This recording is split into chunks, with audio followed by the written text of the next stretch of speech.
Good morning. Today we find ourselves at Genesis 33. Here we find Jacob, scared to death still that Esau is coming with his army. He continues to prepare for the worst, and yet when Esau comes, he runs to meet him and embraces him, hugging, kissing, and they both wept. From here, Jacob still insists that Esau take his gratitude. He continually calls him Lord and bows before him. He takes the submissive role when asking over and over Esau questions. And so Jacob still is not feeling comfortable in this new relationship, but at least overwhelmingly grateful of this turn of events. And so Jacob, while heading back home, still keeps his distance from Esau, still goes slower, still goes to different places and lives his independent life a little bit, although with much less animosity between them. But what I would like to focus on simply is that Esau and Jacob would both weep and embrace after all they've been through.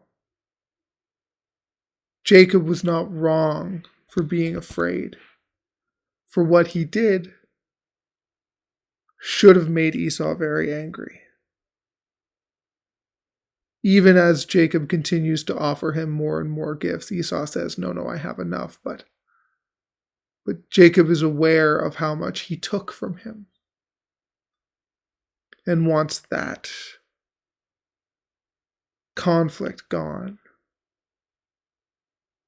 But what an amazing, gracious king that Jacob and Esau both serve here. That while they spend so much time apart, the journey that Jacob has been on, the ups and downs that still continue, the mess, that somewhere in that, God took Esau's heart and healed it. That God took both of those sons and fixed their relationship without either of them even knowing it.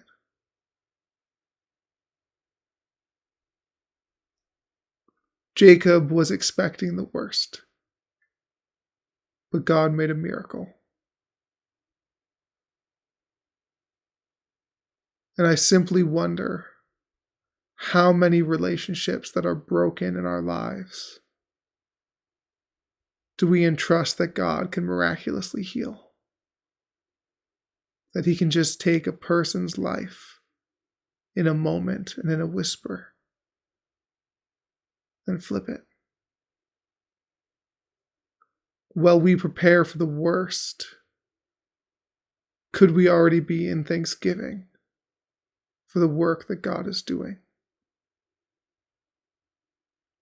Lord, I pray that we would see your miracles not only in the supernatural physical manifestations, in the changing of the weather, in the pillars of fire, in the spreading of the sea, God, but that we would see your miracles in the lives of these messy people whom you love and who have dedicated their lives to you.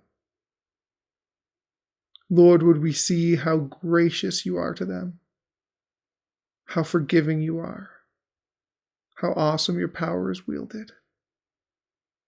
And may we see ourselves too as messy and broken, but as your children, whom you care for, you provide for, and prepare a way back to restoration. Amen.